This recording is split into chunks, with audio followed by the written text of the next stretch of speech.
My name is Daisy, and I am 34 years old. I have been married to my husband Marcus for 6 years, and I truly believed I knew everything about him. He is a successful architect, handsome, thoughtful, and I thought our marriage was nearly perfect.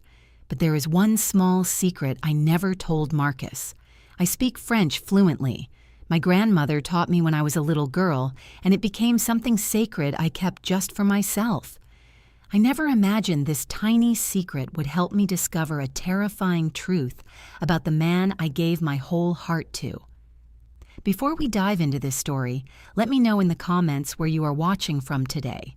If you have ever trusted someone completely, only to discover they were hiding something from you, hit that like button right now. And if you want to hear how one dinner changed my entire life, make sure you subscribe so you do not miss a single moment. Have you ever wondered if the person you trust the most might be keeping the biggest secrets? Let us find out together. When I think about the early years of my marriage, everything seemed like a dream I never wanted to wake up from. Marcus and I lived in a charming 2-story house in the suburbs of Denver, Colorado. It was painted a soft cream color with dark green shutters, and we had a little garden in the backyard that I spent every weekend tending to. I grew tomatoes, basil, and sunflowers that stretched toward the sky like they were reaching for something beautiful. That garden was my sanctuary, and I thought my marriage was too. Marcus was the kind of husband that other women envied. Every Sunday morning, he woke up before me to make breakfast. Pancakes with fresh berries, crispy bacon, and coffee just the way I liked it, with a splash of vanilla creamer. He would bring it to me in bed on a wooden tray, and I would eat while he sat beside me talking about our plans for the week. He sent me sweet text messages in the middle of the workday, little notes that said things like, "Thinking about you," or "Cannot wait to come home to you." He brought me flowers for no reason at all, just because he said seeing me smile was worth more than any occasion. I remember our 5th wedding anniversary like it was yesterday. Marcus made reservations at my favorite Italian restaurant downtown, a cozy place called Trattoria Bella, with checkered tablecloths and candles on every table. He wore the navy blue suit I loved, and when dessert came, he slid a small velvet box across the table. Inside was a delicate silver bracelet with both our names engraved on the inside. I cried right there in the restaurant, and he held my hand and told me I was the best thing that ever happened to him. I believed every single word. I felt like the luckiest woman in the entire world. My friends would tell me how jealous they were, how they wished their husbands were as romantic and attentive as Marcus. I would smile and say, I hit the jackpot, and I genuinely meant it. I never questioned his love, never doubted his loyalty. Why would I? He gave me no reason to. Now let me tell you about my secret, the one thing I never shared with Marcus in all our years together. I speak French fluently, and I have since I was 5 years old. My grandmother, Grandma Louise, was the one who taught me. She was born in Louisiana to a family with deep French roots, and French was the language of her childhood, the language of love and memory and home. When I was a little girl, I spent every summer with Grandma Louise at her small cottage near Baton Rouge. The house smelled like magnolias and the lavender sachets she kept in every drawer. Every afternoon, we would sit on her screened porch while she taught me French words and phrases. She would point to things around us, the trees, the birds, the clouds, and tell me their names in French. She read me French fairy tales before bed and sang me old Cajun lullabies that her own mother had sung to her. Learning French with my grandmother was not just about the language. It was about connection. It was about carrying a piece of her with me wherever I went. When she passed away, I was 19 years old and devastated beyond words. The French language became something I held close to my heart, something too precious to share with anyone else. It was my private link to her memory, my way of keeping her alive inside me. I never told Marcus because it never seemed necessary. When we met, the subject simply never came up, and as time went on, keeping it to myself became a habit, then a comfort. I would read French novels late at night when Marcus was asleep. I listened to French podcasts during my lunch breaks at school. It was my secret garden, a place only I could visit, where my grandmother still lived in every word. Looking back now, there were signs I should have noticed. Little things that did not add up red flags I chose to ignore because I trusted Marcus completely. Over the past 2 years, he started traveling more frequently for work. He told me his architecture firm was expanding, taking on major projects in Montreal, Canada. The trips became longer and more frequent. 1 week here, 10 days there. Sometimes he would be gone for 2 weeks at a time. I missed him terribly, but I was proud of him too. I thought he was building something important, creating a better future for us. I never questioned why Montreal, specifically never wondered why so many projects seemed to require his personal attention. Sometimes I would hear him speaking French on the phone. I assumed he was talking to business partners or clients. His French was surprisingly good, and I remember thinking how impressive it was that he had picked up the language for work. But I never mentioned that I understood every word he said. I would just smile and wait for him to finish his call, never letting on that I could follow the conversation perfectly. There was one time I saw a text message flash across his phone screen. It was in French, and I caught a glimpse of the words before the screen went dark. Something about missing someone, about counting the days. My heart fluttered for just a moment, but I pushed the feeling away. I told myself it was probably a business associate, someone being friendly or overly familiar in the way Europeans sometimes are. I trusted Marcus. I trusted him with my whole heart. He mentioned a colleague named Camille a few times.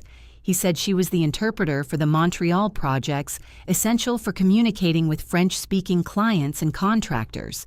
He spoke about her casually, the way you might mention any coworker. I had no reason to think anything was wrong, no reason at all. Then one evening in early October, everything began to change. Marcus came home from work looking energized in a way I had not seen in months. He set down his briefcase and walked straight over to me where I was grading papers at the kitchen table. He told me that the partners from Montreal were coming to Denver for a business trip. They wanted to have an important dinner to discuss the next phase of their projects, and he needed me to be there. He said it was a significant opportunity for his career that having his wife present would make a good impression. I was thrilled. In 6 years of marriage, I had rarely met his colleagues from the Montreal office. I imagined sophisticated French Canadians, interesting conversations, a glimpse into the world my husband worked so hard in. I told him I would love to go, that I was excited to finally meet the people he talked about so often. Marcus smiled at me, but there was something behind his eyes I could not quite read. He told me the dinner would be at Le Petit Paris, the most elegant French restaurant in Denver. He said I should wear something nice, that he wanted to show me off. I spent the next few days looking forward to the dinner. I picked out a classic black dress, elegant but not too flashy. I practiced my small talk, in my head imagined being introduced as Mrs. Marcus Harrington, architect's wife, supportive partner. I had no idea that this dinner would shatter everything I thought I knew about my marriage and my husband. The afternoon before the dinner, I took extra care getting ready. I showered and let my hair air dry into soft waves the way Marcus always said he liked. I applied my makeup carefully, keeping it natural but polished. Light foundation, a touch of blush mascara that made my eyes look bright and alert. I slipped into my black dress and clasped the silver bracelet Marcus had given me around my wrist. Looking in the mirror, I thought I looked like the perfect supportive wife. I had no idea I was walking into the most devastating evening of my life. Marcus seemed more nervous than I had ever seen him. He changed his tie 3 times before settling on a burgundy silk one that I had bought him for Christmas. He kept checking his phone and running his fingers through his hair. When I asked if everything was all right, he said he just wanted the evening to go perfectly, that this dinner was important for his career. On the drive to the restaurant, Marcus gave me instructions. He told me the people we were meeting preferred to speak French among themselves, but that they all spoke English too, so I should not worry about feeling left out. He said I should just smile and be charming, that he would handle most of the business talk. I nodded and squeezed his hand, telling him I was proud of him and that everything would be wonderful. Le Petit Paris was even more beautiful than I had imagined. The restaurant occupied a converted historic building in downtown Denver, all exposed brick and tall windows draped with cream-colored curtains. Crystal chandeliers hung from the ceiling, casting warm golden light across white tablecloths and gleaming silverware. Soft jazz music played in the background, and the air smelled like butter and wine and expensive perfume. A hostess in a black dress led us through the main dining room to a private alcove in the back. The table was set for 5 and 3 people were already seated when we arrived. The first was a man in his 50s with silver hair and a well-trimmed beard. He rose to shake Marcus's hand with a firm grip, and Marcus introduced him as Philippe, the senior partner from the Montreal office. Next to Philippe was a younger man, perhaps in his early 30s, with dark curly hair and wire-rimmed glasses.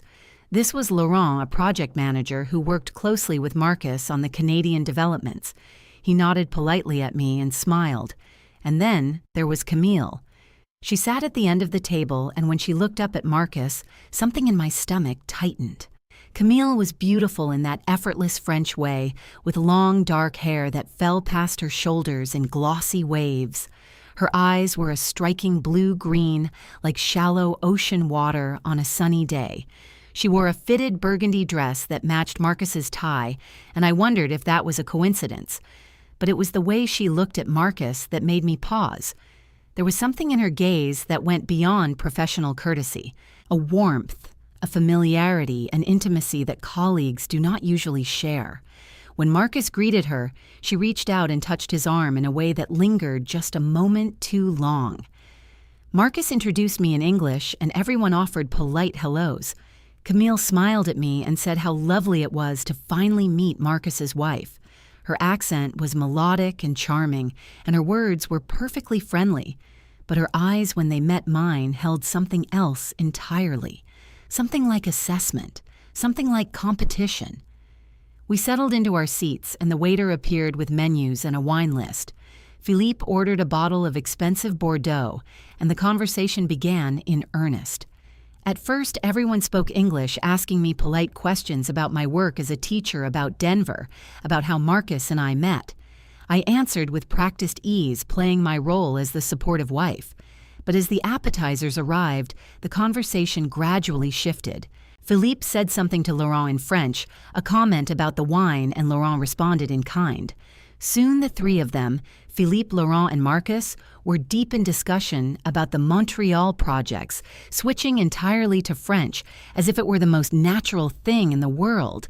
They clearly assumed I did not understand a word. I kept my face perfectly neutral, focusing on my appetizer, a delicate arrangement of seared scallops and microgreens. But my ears were tuned to every syllable. My grandmother's voice echoed in my memory, and I understood everything they said as clearly as if they were speaking English. Philippe asked Marcus about the timeline for the next phase of construction. Marcus answered fluently, discussing permits and contractors and budget allocations. Laurent made a joke about how Marcus should just move to Montreal permanently, that his French had become so good.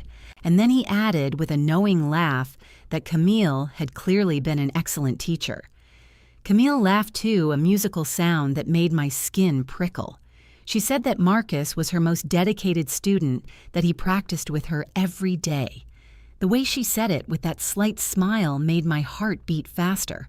I told myself to stay calm. I told myself it could mean anything. But deep in my gut, something had shifted. Something was wrong. When I excused myself to use the restroom, I heard Camille lean toward Marcus and whisper in French. Her words were quiet, meant only for him, but I caught them perfectly as I stood from the table. "Does she know anything?" Camille asked. And Marcus replied, his voice low and confident. "No, she does not speak French. You have nothing to worry about." I walked to the restroom on legs that felt like they belonged to someone else. The hallway seemed longer than it should have been, the lights too bright, the jazz music too loud. I pushed through the door and stood in front of the mirror, gripping the edge of the sink with both hands. My reflection stared back at me. This woman in a black dress with a silver bracelet, this wife who thought she knew her husband. But the woman in the mirror looked different now. Her eyes were wider, her jaw tighter, her skin a shade paler. I took a deep breath and tried to think clearly. Maybe I was overreacting. Maybe Camille was asking about a work project, something confidential that Marcus did not want me to know about for professional reasons. Maybe the way she looked at him was just her personality, just French friendliness that I was misinterpreting. But another part of me, a deeper part, knew that was not true. That part of me had seen the way Marcus changed his tie to match her dress, had noticed how he never quite looked at me the way he looked at her. I splashed cold water on my face and patted it dry with a paper towel. My grandmother's voice came to me then, something she used to say when I was scared of thunderstorms. When the storm comes, little one, do not run. Stand still and watch. The storm will show you where you need to go. I straightened my shoulders and looked at myself in the mirror. I was not going to run. I was going to go back to that table and I was going to listen.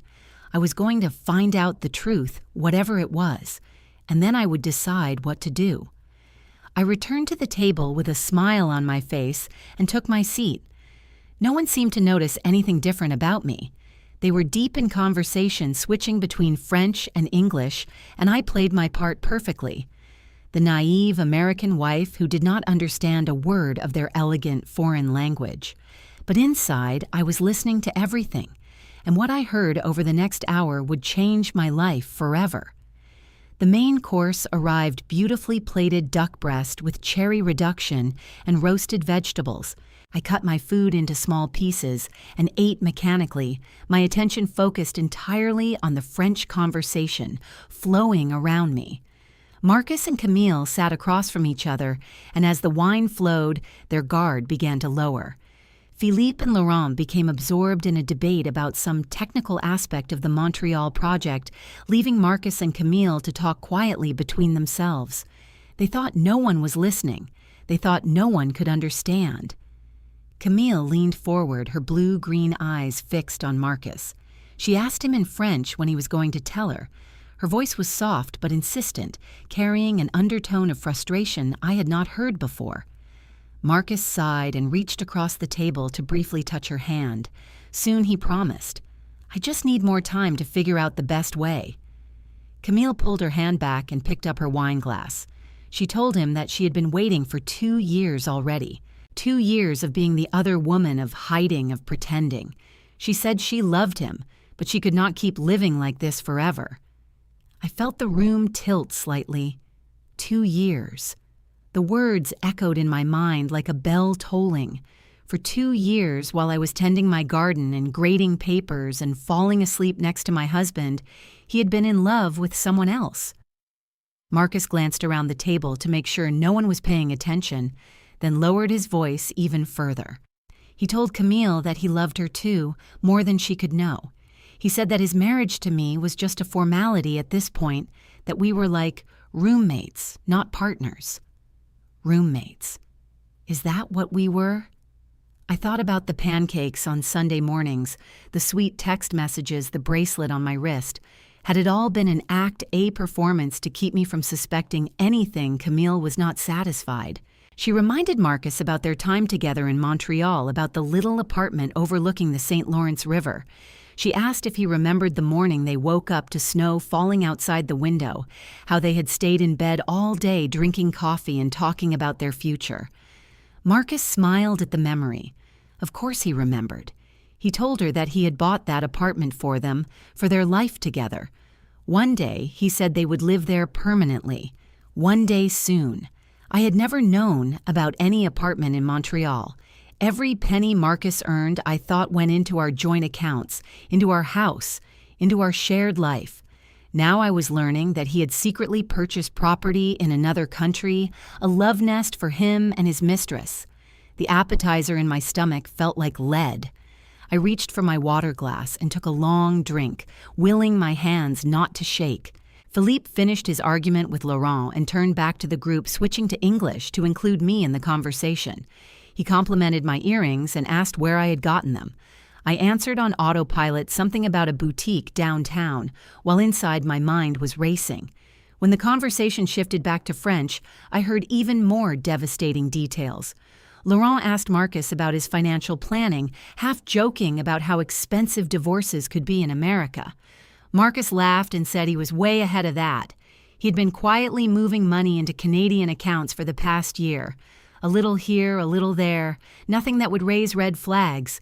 He said that I never checked the financial statements anyway, that I trusted him completely with all that. Philippe nodded approvingly. He called Marcus clever and said it was smart to protect his assets before the storm hit. He asked about the apartment in Montreal, whether it was in Marcus's name only. Marcus confirmed that everything in Canada was solely in his name. The apartment, the bank accounts, everything. He said that when the time came to leave me, he would be protected. He would walk away clean while I dealt with the mess.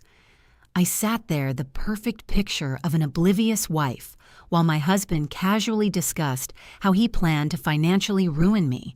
He was not just cheating. He was systematically preparing to strip me of everything we had built together, hiding assets and laying the groundwork for a divorce that would leave me with nothing. The betrayal was so complete, so calculated, that I almost admired its efficiency. Almost. But beneath the shock, something else was growing. A cold, clear anger that settled into my bones like frost. This was not a mistake. This was not a momentary weakness. This was a deliberate, years-long deception orchestrated by the man who promised to love me forever. I thought about all the nights I had waited up for Marcus to call from Montreal. All the times I told my friends how lucky I was to have such a hard-working, devoted husband. All the plans I had made for our future, the children I dreamed of having, the years I imagined growing old together. It was all a lie. I excused myself to use the restroom again, needing a moment to compose myself. As I stood, I heard Camille murmur something to Marcus in French, too quiet for anyone else to hear. She said she was tired of waiting. She asked him to really promise that he would tell me soon, and Marcus replied, "I promise my love. By the end of the year, she will know everything.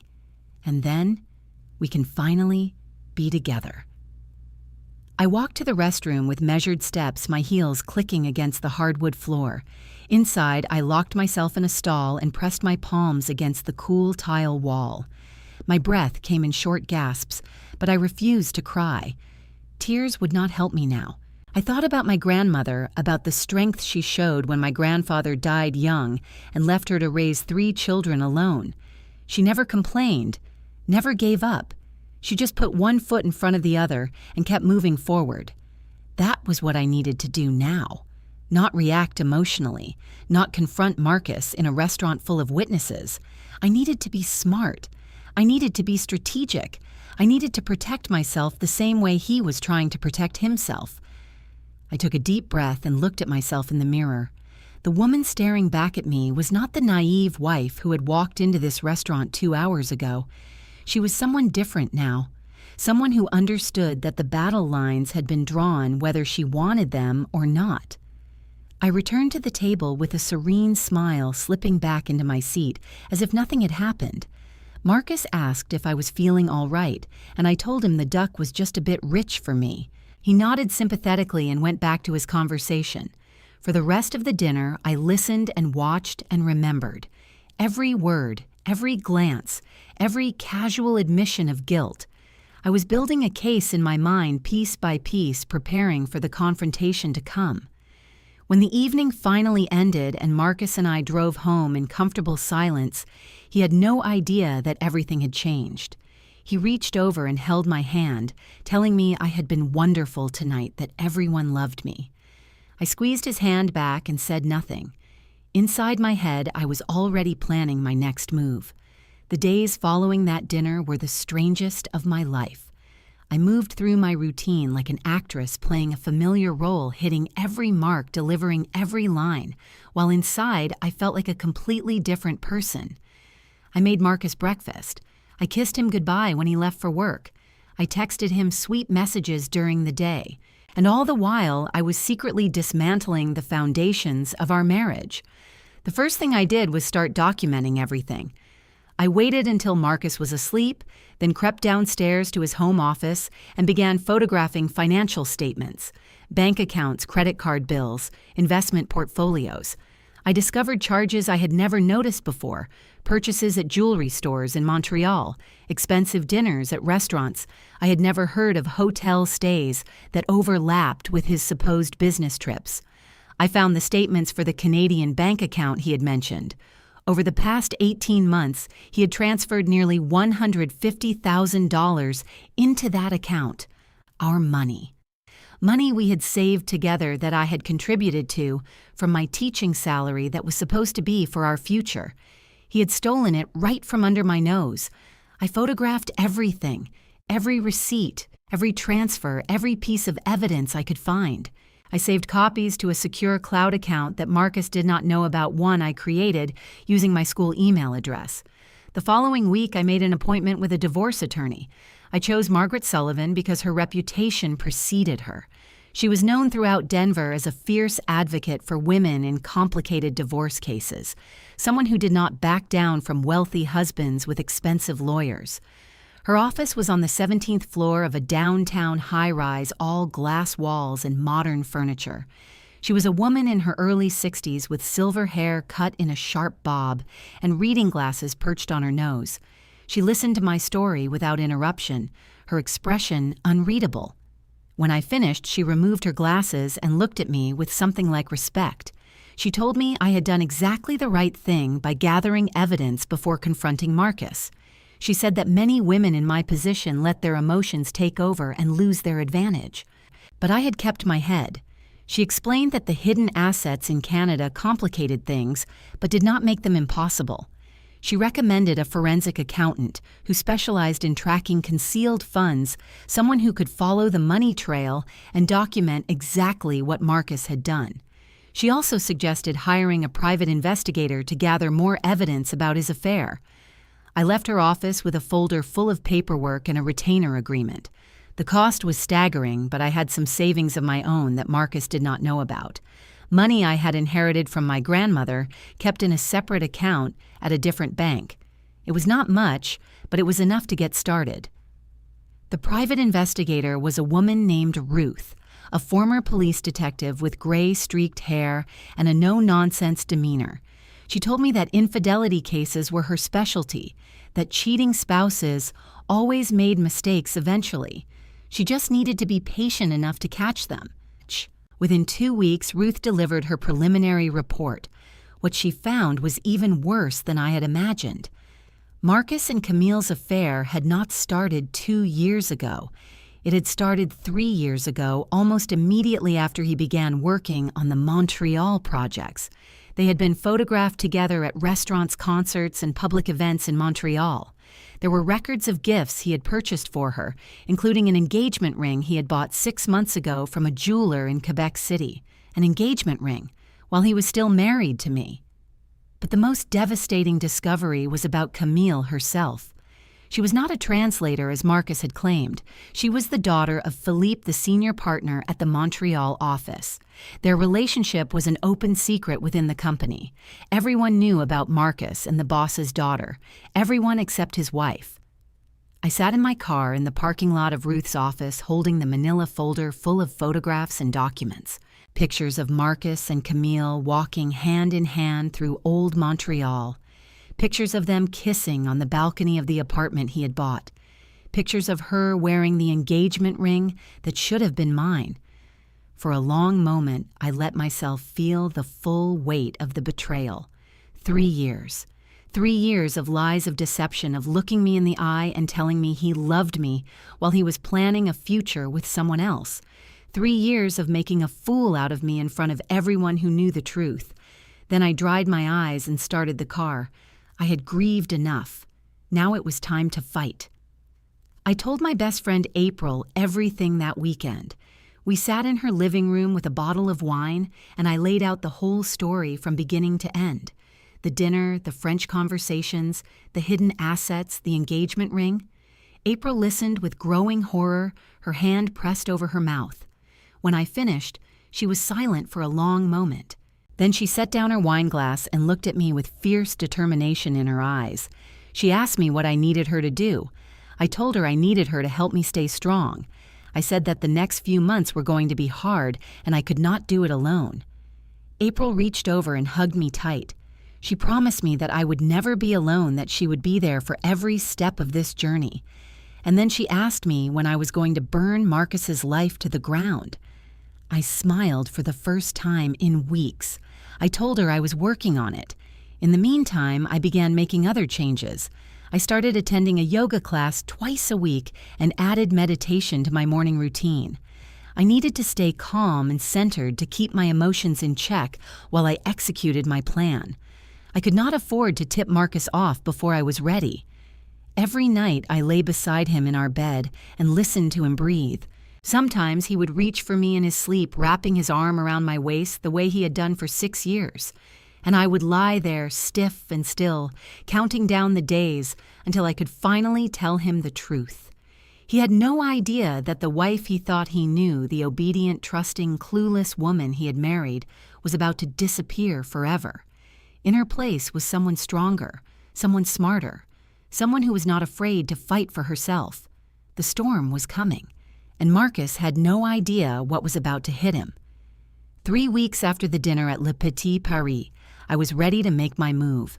I had all the evidence I needed, the financial records, the photographs, the investigator's report. My lawyer had filed the initial divorce paperwork, sealed for the moment, but ready to be served at my signal. All the pieces were in place. I just needed the perfect moment. That moment came on a Saturday evening in early November. Marcus mentioned casually over breakfast that Philippe and Laurent were back in Denver for another round of meetings. Without missing a beat, I suggested we host a dinner party at our house, a chance for me to get to know his colleagues better and show off my cooking skills. Marcus looked surprised, but pleased. He said he thought that was a wonderful idea, that it would mean a lot to him. He asked if I was sure it would not be too much work. I assured him it would be my pleasure. I told him I had been wanting to do something special for him to show him how proud I was of everything he had accomplished. He kissed my forehead and called me the best wife in the world. I smiled and said nothing. I spent the next 3 days planning the menu. I decided on a traditional French meal dishes my grandmother had taught me to make during those summers in Louisiana. Coq au vin, the classic burgundy chicken braised in red wine. Ratatouille, the Provençal vegetable stew that tasted like summer even in November. And for dessert, crème brûlée with its crackling caramelized top and silky custard beneath. I shopped for ingredients at the specialty grocery store downtown. I bought the best chicken I could find, organic and free range. I selected vegetables at the peak of freshness, jewel-toned peppers and glossy eggplants and fragrant herbs. I picked out 2 bottles of excellent Burgundy, one for the chicken and one for the guests. On Saturday afternoon, I spent hours in the kitchen preparing every dish with meticulous care. The house filled with the rich aroma of wine and garlic and thyme. I set the dining room table with our best china, the wedding gifts we had received 6 years ago and rarely used. I lit candles and arranged flowers and made everything perfect. Marcus came home early to help me get ready. He seemed genuinely touched by the effort I had put in, commenting on how beautiful everything looked. He kissed me and told me he was lucky to have me. I told him he had no idea. The guests arrived at 7. Philippe came first, distinguished in a gray suit, followed by Laurent with a bottle of wine as a hostess gift. And then came Camille, stunning in a deep green dress that set off her eyes. She greeted Marcus with a double kiss on the cheeks, the European way, and I watched her hand linger on his arm just a moment too long. She turned to me with a bright smile and said in English that my home was lovely, that I must have worked so hard. Her voice was sweet as honey, but I could see the condescension underneath. She thought she was meeting a fool, a naive housewife who had no idea what was happening in her own marriage. I thanked her graciously and invited everyone to sit down. The dinner began smoothly. I served the appetizers and poured the wine, playing the role of the perfect hostess. The conversation flowed easily, a mix of English and French, and I nodded and smiled at all the right moments. As the main course was served, the French conversation became more relaxed. Camille complimented the coq au vin in French to Marcus, saying that his little housewife actually knew how to cook. Laurent laughed and said I had hidden talents. Philippe nodded approvingly and remarked that the dish was as good as anything in Paris. I served each plate with steady hands, thanking them in English for their kind words, pretending I had not understood the condescension in Camille's comment. But inside, I was counting down the minutes. When everyone had been served and the wine glasses had been refilled, I remained standing at the head of the table. Marcus looked up at me with a questioning expression, probably wondering why I had not taken my seat yet. I cleared my throat and began to speak, but instead of English, I spoke in perfect fluent French. I thanked them all for coming to my home tonight. I said it had been a pleasure preparing this meal for them, using recipes my grandmother taught me when I was a little girl in Louisiana. She was the one who taught me to speak French too, I added. I have been fluent since I was 5 years old. The silence that fell over the table was absolute. Marcus's face went pale, the color draining from his cheeks like water from a sink. Camille's wineglass froze halfway to her lips. Philippe and Laurent exchanged alarmed glances. I continued speaking in French, my voice calm and measured. I explained that 3 weeks ago at Le Petit Paris, I heard everything. Every word they said when they thought I could not understand. I heard Marcus tell Camille that their marriage was just a formality. I heard them discuss the apartment in Montreal, the one he bought with our money. I heard about the hidden bank accounts, the asset concealment, the plans to leave me with nothing. Marcus tried to speak, to interrupt, to explain. His mouth opened and closed, but no words came out. I turned to Camille and looked her directly in the eyes. I told her that I also heard her ask Marcus when he was going to tell me. I heard him promise that by the end of the year I would know everything. I told her that I decided to save him the trouble. I reached into my pocket and pulled out a folded document. It was the divorce petition already filed with the court. I slid it across the table to Marcus. I informed him that I had documented everything. The financial transfers to Canada, the hidden accounts, the property he purchased without my knowledge using marital funds. My attorney has already been in contact with the relevant authorities about the concealed assets, I said, and your company will be receiving a detailed report about how you have been using business trips to conduct a 3-year affair with your partner's daughter. Felipe's face went from pale to red. He turned to Marcus with an expression of fury, clearly realizing that his family had been dragged into this scandal. Camille finally found her voice. She tried to defend herself, saying that Marcus had promised he was going to leave me.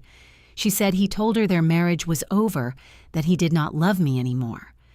I looked at her with something close to pity. I told her that she had helped him deceive me for 3 years. She had eaten at my table, smiled at my face, and plotted to steal my husband and my money. I said she would see the consequences soon enough. I turned back to Marcus, who sat slumped in his chair, his grand plans crumbling around him. I told him that I had loved him with my whole heart. I said I trusted him completely, believed every word he said.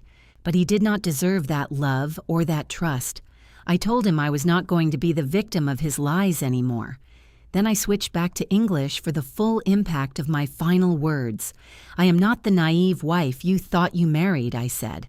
I am stronger than you ever imagined, and you are going to regret every single lie you told me. Philippe stood up abruptly, muttering something about needing to leave. Laurent followed quickly, neither of them willing to meet my eyes. Camille sat frozen for another moment, then grabbed her purse and fled toward the door without another word. Marcus remained at the table alone, except for me. His eyes were wet, his hands trembling. He whispered that he was sorry, that he never meant for things to go this far. I told him that sorry was not enough. Then I picked up my wine glass, took a long sip, and walked out of the dining room.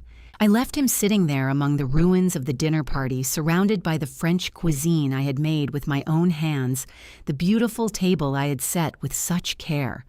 He could clean it up himself. I had a new life to start building. The months that followed were the hardest of my life, but also the most transformative. The divorce proceedings were complicated exactly as my lawyer had predicted. Marcus hired an expensive legal team and tried to fight for the hidden assets, claiming they were legitimately earned business income. But Margaret Sullivan was relentless, and the forensic accountant we hired traced every dollar he had tried to conceal. The court proceedings lasted 4 months. There were depositions and hearings and mountains of paperwork. Marcus's attorney tried to paint me as a vindictive wife, someone who was exaggerating the affair to gain sympathy. But the evidence was overwhelming. The photographs, the financial records, the engagement ring he had purchased for another woman while still married to me. In the end, the judge ruled in my favor. I received the house in Denver, 70% of our shared assets, and a significant portion of the money Marcus had hidden in Canada. The apartment in Montreal had to be sold, and I received half the proceeds. Marcus's reputation in the architecture world took a devastating hit. Philippe cut all ties with him after the scandal, unwilling to have his company associated with someone who had conducted such a public betrayal. Several other major clients followed suit. The last I heard, Marcus had moved to a smaller city on the East Coast, trying to rebuild his career from scratch. I never heard what happened to Camille. I did not care enough to find out. The first few months after the divorce was finalized were brutal. I could not sleep. I kept waking up at 3 a.m, reaching for someone who was not there anymore. I questioned everything about myself. How had I not seen the signs? How had I been so blind for so long? Was there something wrong with me that made him look elsewhere? I started seeing a therapist, a kind woman named Dr. Patterson, who helped me work through the trauma of betrayal. She taught me that Marcus's choices were not a reflection of my worth. She helped me understand that some people are simply incapable of honesty, no matter how much love you give them. And she reminded me that healing was not a straight line, that there would be good days and bad days, and that was okay. April was my rock through all of it. She showed up at my house with ice cream and wine when I needed to cry. She dragged me out for walks when I wanted to stay in bed. She reminded me again and again that I was stronger than I thought, braver than I felt, and worthy of so much more than Marcus had given me. Slowly, painfully, I began to rebuild my life. I threw myself into my work, finding new joy in teaching my students. I redecorated the house painting over the walls Marcus had chosen and filling the rooms with colors that made me happy. I adopted a cat, a fluffy orange tabby named Clementine, who followed me from room to room and purred when I scratched her chin. And I started teaching French. It began as a volunteer project at my school, an after-school program for kids who wanted to learn a second language. But it quickly grew into something more. Parents started asking if I could tutor their children privately. Community centers invited me to teach adult classes. Before I knew it, I had built a small business doing something I loved, sharing the language my grandmother had given me with a new generation. Every time I taught a French lesson, I thought of Grandma Louise. I imagined her sitting beside me, nodding with approval, her eyes crinkling the way they always did when she smiled. The language that had once been my secret sorrow became my greatest source of joy. 1 year after my divorce, I sold the house in Denver. It was too big for just me and Clementine, and it held too many memories of a life that no longer existed. I used the money to buy a small cottage in the foothills of the Rocky Mountains, a cozy place with big windows that looked out at pine trees and distant peaks. The cottage had a wraparound porch where I sat every evening and watched the sunset. Sometimes I brought a glass of wine. Sometimes I brought a French novel. Sometimes I just sat in silence and listened to the wind in the trees. I thought about everything I had been through, the love I had given so freely, the trust that had been betrayed, the strength I had found when I needed it most. I thought about Marcus and Camille and that dinner party, about the moment I stood up and spoke French and watched their world come crashing down. I did not feel angry anymore. That surprised me at first. For months after the divorce, I had carried so much rage inside me, a burning fire that kept me going when everything else felt impossible.